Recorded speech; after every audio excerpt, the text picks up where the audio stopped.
So we've been tracking with this prophet, this guy.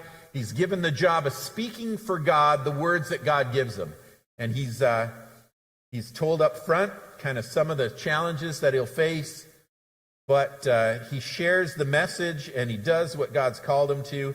And then he comes to this circumstance. And so you and I can relate. We've all faced troubles in life, right? Like there's not many people here would raise their hands and say, yep, all been golden for me. Never had a problem in my entire life, right? Nobody? Good. Okay. I'm in the right place then, among my people. But there's some stuff that's different about a trouble that you see coming and one that kind of blindsides you, that out of the clear blue, something happens, or somebody you thought was your friend or a family member that you thought you could trust turns on you, and you didn't see it coming. You thought they were on your side, and then you hear something they've said about you, or they say something to you out of the blue, and you go, man, I thought I could count on them. I thought they were on my side. And it just hits you, and it hits harder because it was a surprise. Like, for your enemies to speak that way about you or to you, you kind of see it coming. Some people, you almost come to expect it, right? And so people can be negative, but when that person that you counted on not to be negative with you, not to be against you, not to be rooting for your failure, when they come out of the woodwork and somehow you find out that's going on, it can really throw you off. And so we all know what it's like to have that happen, and we kind of always wish we had that early warning system, right? If I just know what I got to face, if I know the challenges I'm up against, if I know who's on my side and who isn't, I can kind of maybe get myself sort of ready for that. And so we wish that there was an early warning system for problems. But and if you remember in Jeremiah chapter 1, when God called Jeremiah, one of the challenges he told him he'd face, he said, people will turn on you, and they will try to destroy you. They will try, he said, but they'll fail. And it was like God warned him that he would have detractors, that there would be people who try to destroy him. And he says, I won't let them destroy you, but just so you know, this is going to happen, right? So he gets the warning. He knows up front that this is something that he's going to experience. And here in chapter 11, it seems like this is it happening. And God had warned Jeremiah generally that people would be against him, and now he starts to get a little more specific. And so he gets specific, and specifically, and Jeremiah hadn't seen it coming before. So Jeremiah describes it this way. He says, then the Lord told me about the plots my enemies were making against me. I was like a lamb being led to the slaughter. I had no idea they were planning to kill me. So he says, even though he's warned, even though he knew someday God had said this would happen, when it happened, it was a surprise. And so he says, I had no idea they're plotting this way. My enemies were plotting against me, and I was like a lamb being led to the slaughter. Like I was going in there blind, thinking nothing bad was happening right now. I had no ideas that they were actually planning to kill me. And so he talks about that and says, this is when it happened. And when it happened, I was still surprised. Even though I knew up front it was going to happen someday, when it happened, it was still a surprise. And so Jeremiah has some feelings about their plot. He says, O Lord of heaven's armies, you make righteous judgments. You examine the deepest thoughts and secrets. Let me see your vengeance against them, for I have committed my cause to you.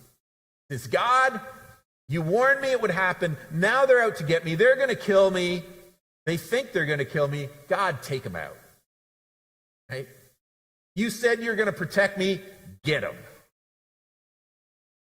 And so there are plots against him, and he didn't know about them, and he wants to see God pick up for him and let him have it. And it seems that that's what God had promised him in the beginning, that he would protect him. And so God says something like that again here. He says, this is what the Lord says about the men of Anathoth who wanted me dead. They had said, we will kill you if you don't stop prophesying in the Lord's name.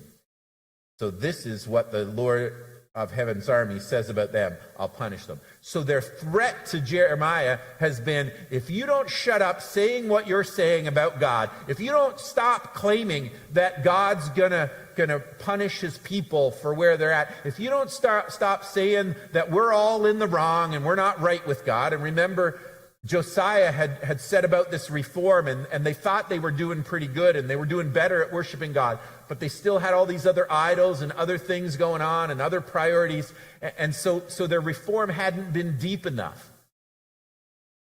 And so they're looking and saying, we're doing better now and we're closer to God now, and you don't know what you're talking about, Jeremiah. You're just being too strict. You're just being too mean, and why are you saying this stuff? And stop it. And if you don't stop prophesying, we'll take you out. We'll kill you. So they'd threatened him, and yet when they actually make the plot, let's go actually do it, he's surprised. And so he says, this is what the Lord of heaven's armies says about them. I will punish them. So they've threatened him if he doesn't stop walking around saying he's got a message from God. And then the scripture goes on, their young men will die in battle, their boys and girls will starve to death. Not one of these plotters from Anathoth will survive, for I will bring disaster upon them when their time of punishment comes. So God had said to him, I'm going to take care of you. I'm going to take care of the people who are out to get you. It's going to turn around on them. And so they're threatening him, and they're saying, God's going to take care of it.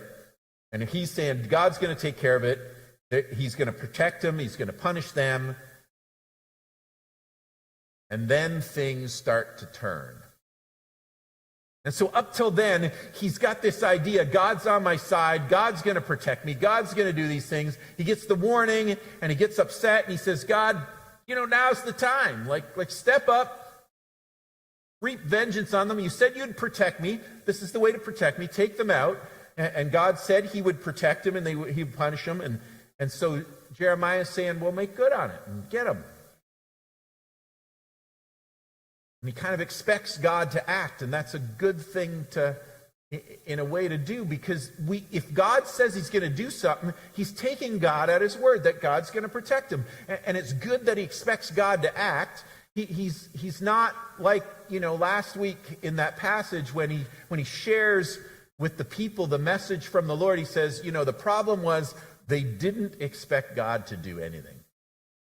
They didn't say, where is the Lord? They're not asking the question, where is God, what he's doing? They kind of expect God to fade into the background. They believe in him, they go to worship, but they don't expect God to show up and be active in the world and doing something that you can recognize as God's actions. They don't expect to hear from God. And he says that's the problem with them. And Jeremiah shows that he's not like that. He expects God to do something. He expects God to do what he promised. And he's got very specific ideas how God should do that. God had said, I will rescue you. I'll punish them. And he says, well, here's the time to punish them, and you should wipe them out completely. So he's got this idea that God's going to intervene and God's going to do it a certain way. He expects God to act. That's an act of faith on his part. So while he's expecting God to do something, life happens. It doesn't play out the way that he expects it. It doesn't go the way he thought it might. And so he's waiting and he's watching for God to intervene. He's watching his neighbors and the people who are plotting against him, and he says, they're going to get theirs, and I've told them that God's going to punish them. I've asked God to rain down his vengeance on them, but they're still walking around the streets. They're still smiling. And so life plays out very differently, and Jeremiah has a problem with that. So he prays. He prays and he says, Lord, you always give me justice when I bring a case before you. He's using courtroom language again. He says, you always give me justice when I bring a case before you. So let me bring you this complaint. God, I'm pressing charges. Here's my complaint. Here's my beef. Why are the wicked so prosperous? Why are evil people so happy? You've planted them, and they've taken root and prospered. Your name is on their lips. but you're far from their hearts. He says, your name is on their lips. These are people who go around proposing that they are believers in you, the God of heaven, the God of Israel. They claim that they worship the same God that I claim to worship, you. Your name's on their lips, but you're far from their hearts. And I want to understand, God, why are the wicked so prosperous? Why are they doing okay? Why are evil people so happy? Here I am, worried about my safety, worried about you backing me up, and I'm believing in you, and I'm putting my faith in you that you're going to step up and you're going to punish them like you said you're going to punish them. And I don't see punishment. I see them walking around happy with smiles on their faces. Why are the wicked so prosperous? Why are they seem to be doing okay? And why are evil people so happy? That bugs me. I don't like to see it. And then he says, you've planted them and they've taken root. You remember in the first chapter when God had called Jeremiah, he said, what you're going to do is going to make a difference. And what did he say? He said, you're going to build and plant some, and you're going to uproot and tear down others. You're going to build and you're going to tear down, you're going to plant, and you're going to uproot. Some you're going to speak and it's going to build them up, and some it's going to tear down what's going on. And your words are going to make a difference because you're speaking my word for me. And here he says, what's actually happening is the evil people that I expected you to uproot, they're being planted, and they're taking root, and they're prospering like they're plugged into you, and that's backwards. God, did you forget which people are on your side? You sent me to speak for you. I'm the one you're supposed to plant. I'm the one that's supposed to take root. Me and the people who support me. And these guys who are out to get me, they're supposed to be uprooted. They're supposed to be torn down. They're not supposed to be prosperous, but they are. You said you were going to punish them, you're going to reward me, you're going to look after the good, and you're going to punish the evil, and that's not what you're doing, God. Problem with that. This is my complaint. This is my beef with you, God, that you are not doing what you said you would do. And I want to know why the wicked are so prosperous. I want to know why the evil are so happy. And I know that it's you doing it because I know that you are the God who has all the power. You're the one who plants and you're the one who uproots. You're the one who builds up and you're the one who tears down. You've got the power here, and you said you were going to display your power through what I said on your behalf, and here I've been speaking for you. I've been doing what you told me, and I'm not seeing the result that I expected to see. The wrong people are getting planted. I'm feeling a little uprooted myself. So he uses the same language of planting and taking root here. So Jeremiah has a problem, and it's not a very unique problem. If you live very long, there's times when you go, I tried to do the right thing, and it didn't work out. And those people around me, I've seen some of them, they don't do good things. They're evil people, and yet they seem to get ahead sometimes. Right? The world we live in, where bad people sometimes prosper, and good people seem to get hit with problem after problem sometimes. You think that's not fair. And if God's got all the power, why isn't he doing something about punishing evil and rewarding the good? And it's not that Jeremiah has lost faith in God. It's his very faith in God that makes him think, you've got the power to do something. You're real and you're active, and I expect you to do stuff because you're God. I don't think you're way off in heaven detached from us. I think you care about us. I think you're involved in this situation, and I know you've got the power to do things, to uproot and to tear down and to build and to plant. I know you can do it, but God, I'm not seeing it. And it's not playing out how I expected. They're being built and planted, and I'm feeling like I'm uprooted. And then it says, but as for me, Lord, you know my thoughts, Jeremiah says. You see me and test my thoughts. That's the problem. You see me. You test my thoughts. You know I'm trying to do what you told me to do. I'm trying so hard to serve you, even though it's hard and even though people are against me. And you know that I'm trying to do the right thing while they're doing evil and prospering. And then he says, God, drag these people away like sheep to be butchered. Set them aside to be slaughtered. And he goes on, how long must this land mourn? Even the grass in the fields withered. Like, this is having an impact on the physical world around us. The grass is withering. Like, stuff's going evil here. The wild animals and birds have disappeared because of the evil in the land. For the people have said, the Lord doesn't see what's ahead for us. God is way out there somewhere. He doesn't even know what's going on. That's what the evil are saying. And Jeremiah is going, God, you are real, and you are present, and you are active, and you are powerful, and you need to do something about them. They're saying bad things about you. They don't think you exist, and they don't think you got power, and they don't think you're going to do anything about it, and you promised me you would. Like Jeremiah is saying, this isn't reflecting very well on you, Lord. This is making you look bad. And so these people are thinking they're getting away with it. And there's a serious inequity in the world. Like, it's not fair. And Jeremiah sees God as powerfully involved in the world. So if the evil are firmly planted, then Jeremiah assumes that God must have planted them. If you don't believe in God, then things being unfair, you kind of, well, yeah, that's just the world we live in. But if you expect God to be there, if you know that he cares about us, then that can cause a little bit of turmoil for you. You don't think that's just the way it works. You think there's a problem with that. That's a common problem that we who try to do good in the world have sometimes when it doesn't play out the way that we expected. God doesn't seem to be actively rewarding the good or punishing the evil.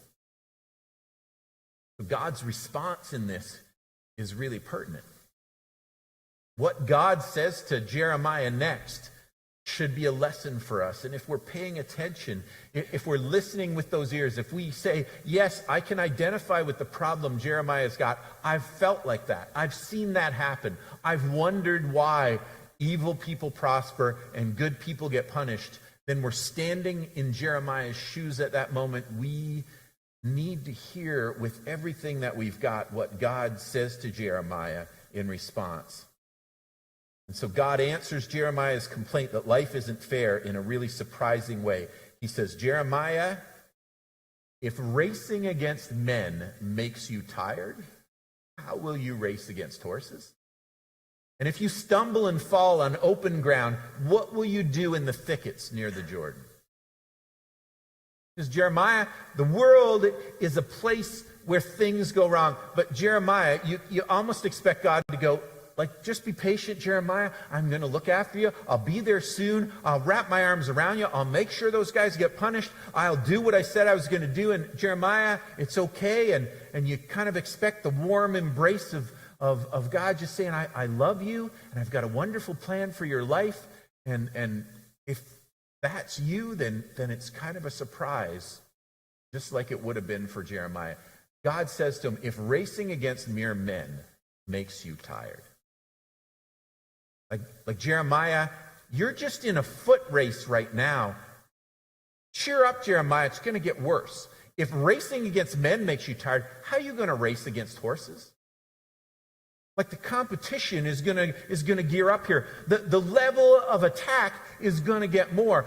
If you can't run against mere men, how are you going to race against horses? If you stumble and fall when the ground is clear and there's no pitfalls and nothing to trip on and everything's clear sailing, if you stumble and fall on open ground, what are you going to do when you get to the thickets near the Jordan? Like things are going to be tougher. And you're going to be racing not just against men, but against horses.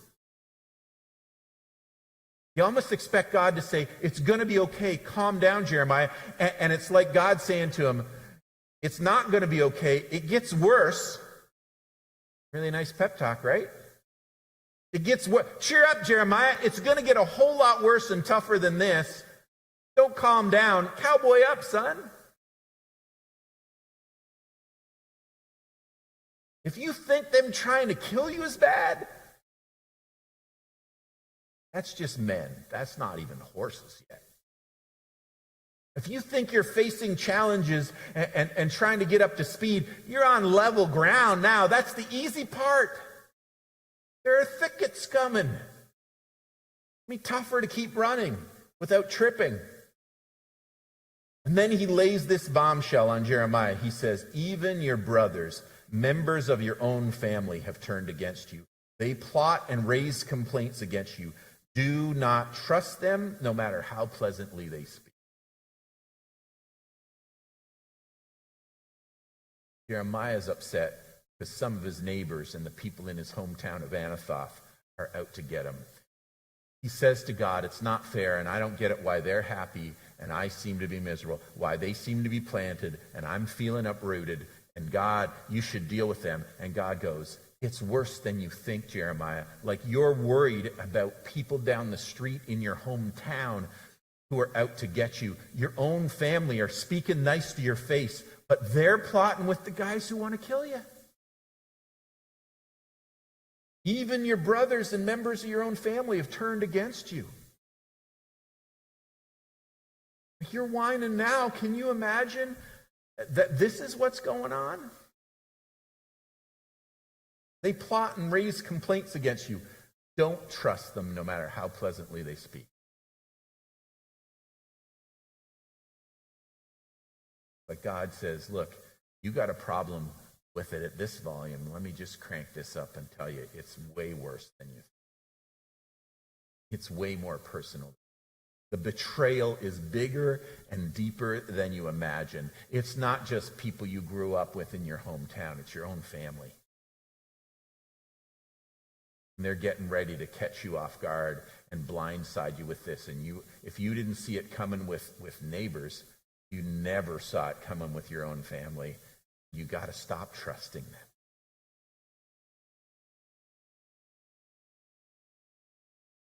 So suddenly Jeremiah is completely alone in the world except for God. He's speaking for God. He knows the people he trusted to have his back the most have turned on him. And that's why God's saying to him, like, don't let your guard down. Step up. Don't trust them. He's saying to them, you are going to be called on to do harder things than this. That sounds like a harsh pep talk. It sounds like God is just saying these crippling things when all he needed was a warm hug, except for the fact that if you stop and think for a moment, what God is saying when he says, if you can't run against men, can you race against horses? He says, if you can't keep going on the level ground, what are you going to do in the thickets near the Jordan?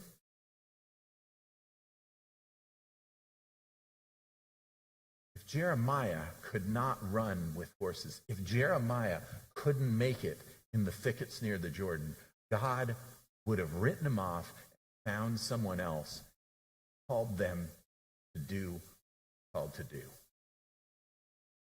God doesn't say, you can't even handle this. I can't believe you blew it and you let me down. God says, if you can't do this, how are you going to do that? God is saying, I've got a plan to take you there. You are going to learn what it means to run against horses. You are going to be up against horses, and my promise is still good. You remember the promise he gave him when he called him? He said, they will try to destroy you. They will try and they will fail. Even when his own family's out to get him, even when he doesn't have a friend or a family member, even when his support system is completely collapsed, God says, nothing has changed with my word and my promise to you. You are my man. You're speaking for me. And I told you I would protect you, and I told you I would punish them, and I am true to my word. Jeremiah, you've got to screw up your courage because we are getting ready to take on the horses.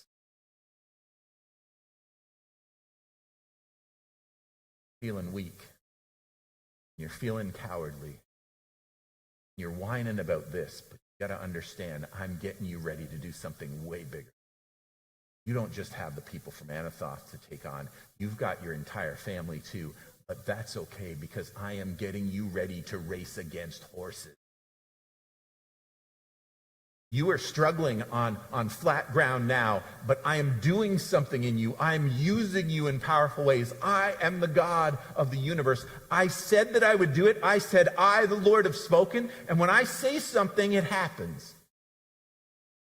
We're getting ready to take you through thickets, and you'll run through them like they're nothing. Flat ground. Not a problem. Thickets aren't a problem for me. Running against men, running against horses is not something that I can't give you the power to do. Jeremiah, snap out of it. Cowboy up. Listen to what I say to you and trust me that I will do exactly what I said I would do. Did I speak?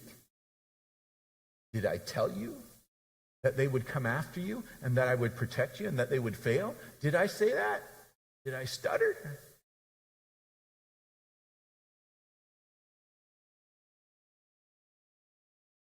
Jeremiah, you're feeling weak. They are no match for me. God, powerful. I am not detached. I am involved. And I will step up and I will do what I said I would do. That's what I said in the beginning. That's what I'm saying to you now. You need to get with the program. You need to stop complaining. Stop trusting them and stop trusting circumstances to make you happy. Stop trusting even your family to back you up. Trust me, even when I'm the only one that you can trust. Getting ready to take on those horses. You're going to run right through those thickets. They don't believe that you're speaking on my behalf. They think that you're taking a message from somewhere else and you're just a grumpy guy claiming to be a prophet. But I told you to say what you said. And I sent you to tell them what I sent you to tell them, and you told them.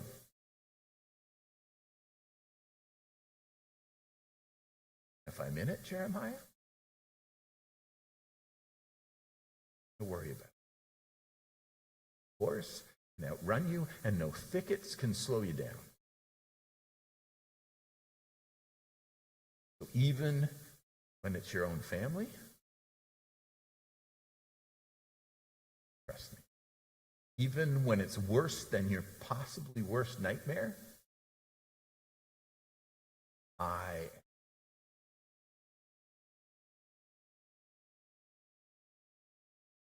Jeremiah is called to do what you and I are called to do when we live in a world where there's all kinds of challenges. Sometimes they feel so big and overwhelming, we're not even seeing the tip of the iceberg about how bad it is or how hard they can come against us. No matter how bad it gets, God is real, God is good, and God is involved. Chosen you, called you to be his, given you a life to live that is way more than just taking on flat ground and running against a few people that might seem to be a bit faster. Calling you to face the biggest challenges of your life. Know that it is not you facing that. The Lord has you in the palm of his hand. You are doing what he tells you to do. Work. Every promise he's given you through scripture, through prayer, everything that he's actually said to you, he will make good on his promise.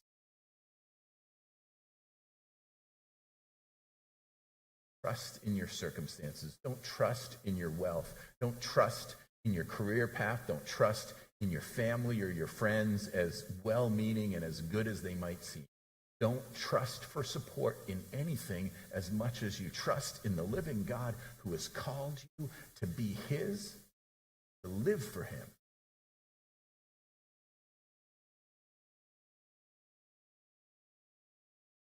Put on his word.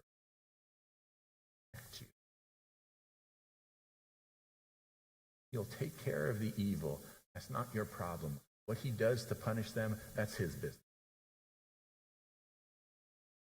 Do what he tells you.